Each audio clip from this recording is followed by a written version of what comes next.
Apa hukumnya mengusap wajah setelah sholat dan setelah berdoa? Apa hukumnya bersalaman setelah sholat? Semuanya nggak pernah ada tuntunan dari Nabi Shallallahu Alaihi Wasallam. Jadi ini tidak pernah ada sunnahnya ya. Termasuk ikhwas sekalian tidak boleh bersalaman setelah sholat kalau dijadwalkan itu dianggap bagian paket dengan sholat berjamaah. Apakah sunnah bersalaman kanan kiri setelah sholat fardu? Kalau istilah sunnah, sunnah artinya suatu yang diajarkan oleh Nabi Shallallahu Alaihi Wasallam. Maka saya belum menemukan ada dalil-dalil yang menunjukkan bahwasanya sunnah Nabi atau sunnah para sahabat kalau mereka setelah sholat mereka saling bersalam-salaman. Tapi kita kalau ketemu sebelum sholat, ketemu kapasitas kita salam ya, assalamualaikum, kemudian kita salami, kita ketemu orang ya.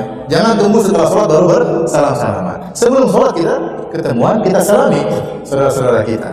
Demikian juga misalnya kita memang baru ketemu, kita datang masbuk, baru ketemu orang sebelah, kita boleh bersalaman. Karena memang kalau orang baru bertemu sunnahnya apa? Bersalaman. Tapi menyengajakan setelah sholat salam-salaman, maka saya tidak menemukan sunnahnya dari Nabi Shallallahu Alaihi Wasallam. Ya, saya tidak menemukan. Tapi kalau ada orang julurkan tangan minta salam sama kita, kita salami. Ya, jangan kita bilang enggak. Salami ya. Tapi kita tidak memulai karena itu tidak diajarkan oleh Nabi Shallallahu Alaihi Wasallam.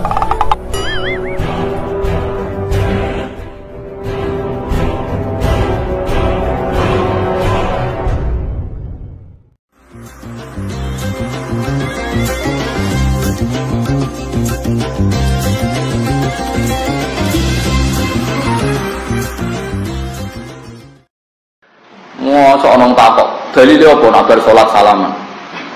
Hadise ana to. Aku mulane kadang setuju ke gerakan cangkem elek itu. Loh betul, itu yang cerita saya itu Ustaz Jakarta, dia itu Ustaz Sunni. Keselen ditakoki wong dalilnya apa orang habis salat salaman. Saya iki cangkem elek zaman pondok nganti dadi Ustaz cangkem elek. Wong ditetir cangkem apik ra iso dene. Cuma iso ngaji sithik-sithik iso.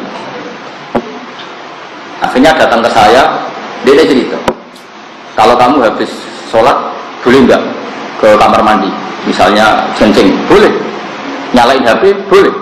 Mereka yang menentang salaman itu kalau habis salam nggak nyalain HP, yang butuh kamar mandi, kamar. Oh berarti sekarang oleh itu salaman ke orang mukmin. Jadi akhirnya mereka sadar, mereka itu kan lucu kan, habis sholat nyalain HP, nggak ada hadisnya, nyalain aja. Habis sholat ke kamar mandi, ya gak ada hadisnya, ya ke kamar mandi. Tapi kenapa untuk salaman kok butuh ada hadis? Memangnya nyalain HP ada hadisnya habis sholat. Terus ngomong-ngomong itu di tengah itu rakyat naik, itu cangkem melek. Maksudku ini loh, kue lah tak warai hujah itu menora paham. Kan sing wis karuan bakat kan cangkem. Ya si kue terus no, karena ini mau. Yes dalile mau at-tatabbur alal mutakabbir sedekah. Nyambungi wong sombong iku. Sedekah. Berarti terus ada nyangkem elek wong cangkem elek. Wah ya repot ajarane ngono ya repot. Nah ini tidak ajaran saya, ini cerita fakta, ini tidak ajaran saya. Ajaran saya itu kebaikan, bukan seperti itu. Cuma ini ngomong ilmu saja, kok. Jadi kadang nih Pak Haris, nak ono wong darane ke rapi telat mergo ora payu, harus diluruskan.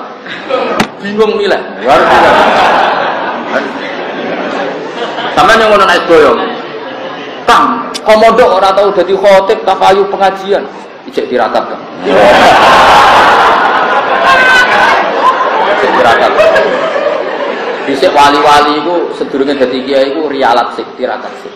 Iku ngempet omong. Jadi kesannya kan padahal aslinya orang payu. Ya kan orang boleh lah menjaga harga diri itu boleh kan, harga pas-pasan kalau nggak dijaga kan jatuh. Sah. Aku konjol goblok era karuan. Itu tiap musyawarah muin habis musyawarah mesti ngomongin ini aku. Sakjane kalau wae iso Gus, kepen ngerteni Gus-gus mawon. Sampai sekarang dia itu jadi kiai. Tiap tanya saya tuh belum pernah ngaku goblok. Kalau tanya hukum kan beberapa kali ada masalah dia tidak bisa jawab. SMS-nya ke saya masih sombong. Gus sakjane kula saged, tapi untuk jaga tawadhu tanya jenengan. Sampai sekarang tuh masih belum ngaku kalau goblok. Amit tenan. Jadi Gus, sebetulnya saya bisa, tapi untuk jaga tawaduk saya tetap tanya jenengan. Betul. Ya akhirnya tetap tak jawab. Aku tak jawab, gue jogo alimku, mulanya aku tetap jawab. Mergo nek iso jawab jenenge bodoh. Mangkel wong. Lah ya gue jogo alimku tak jawab. Mergo aku nek iso jawab jenenge jogo bodoh aku. Wah, repot kok mineral mau repot. Jadi kalau ada orang tanya kamu, dalilnya apa habis sholat salaman? Ya tanya saja. Mereka kan ya biasa habis sholat nyalain HP-nya yang off di on kan. Tanya aja hadisnya. Haddatsana Abu Al-Bukhari rahimahullah. Kalau pola Rasulullah, jika kamu mau sholat maka matikan HP. Setelah selesai maka nyalakan HP. Al-Hadis riwayat Bukhari. Sesuatu wasofahal Albani. Waduh. Malah Albani barang ribet kamu. Seribet ya.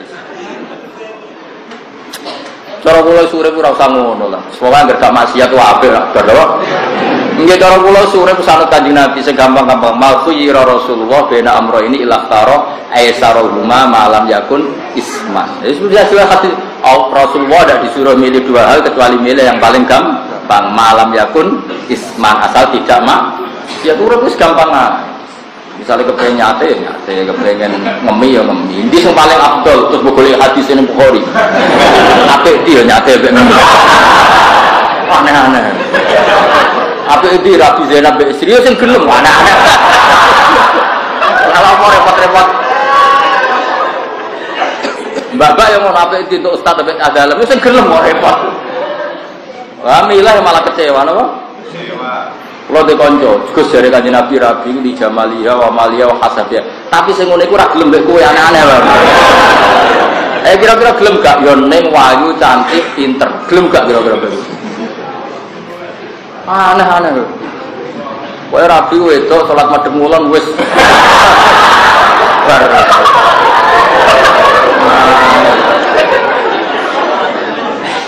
Akan repot kan.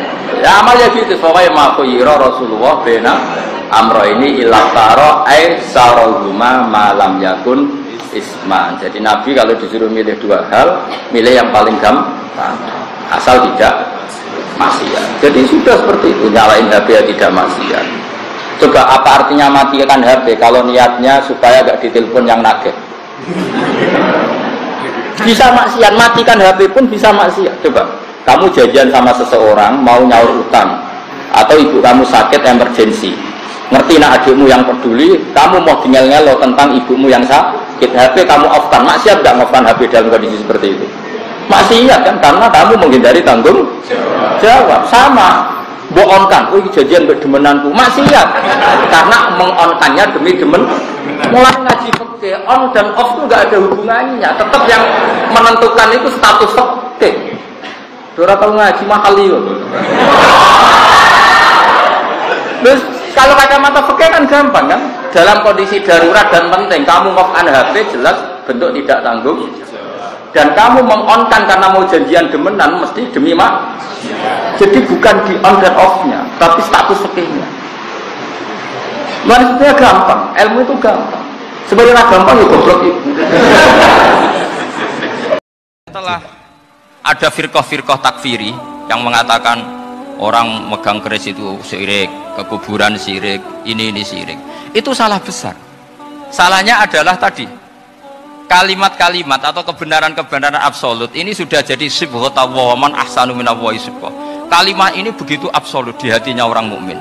Sehingga ketika terganggu oleh hal-hal yang adat istiadat kayak pegang keris, kayak apa, ini tidak mengganggu. Tetap kualitas iman ini di atas keyakinan adat membawa apa keris.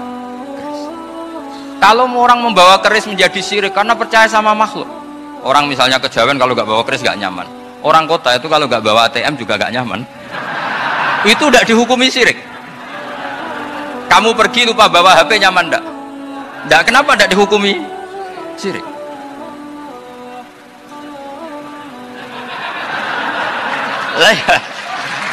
Jadi ini logika.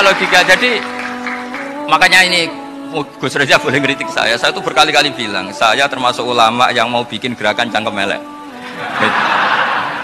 Karena nanti kalau saya nisbatkan ke Rasulullah itu tidak pantas, karena Nabi ahsanan nasi khalqau wa khuluqa. Tapi saya siap jadi bempernya Rasulullah Shallallahu Alaihi Wasallam. Pernah ada diskusi di Jakarta, ini kisah nyata. Apa dalilnya setelah sholat salaman? Mana hadisnya? Akhirnya mau tidak mau dijawab pakai cangkem elek. Boleh nggak kamu setelah salam nyalain HP yang off? Boleh. Boleh nggak ke kamar mandi? Boleh. Oh berarti kencing boleh, nyalain HP boleh, yang nggak boleh itu ingat Allah. Karena mereka mengkritik wiridan, ngeritik salam. Akhirnya mikir deh, ada nggak hadisnya orang setelah sholat nyalain HP? Nggak ada kan? Tapi mereka nyalain HP nggak hambatan, tapi untuk salaman masalah kan? Ke kamar mandi boleh, tapi untuk wiridan nggak boleh. Akhirnya mereka sadar, oh iya, lama-lama dibisi gini yang kelompok itu, kamu itu korban aliran supaya kamu nggak ingat Allah, ingatnya HP-nya. Sehingga orang wiridan kamu kritik, orang nyalain HP tidak kamu kritik. Itu kelompok itu adalah kelompok orang-orang yang supaya orang Islam itu lupa Tuhannya. Itu gerakan cangkem elek, tapi jadikan orang sadar. Jadi ini penting. Jadi kalau kamu tidak bisa bela agama dengan jalan yang lurus karena tidak bakat gitu, nggak apa-apa pakai cangkem elek tadi. Karena nggak mungkin gerakan ini dinisbatkan kepada Rasulullah Shallallahu Alaihi Wasallam.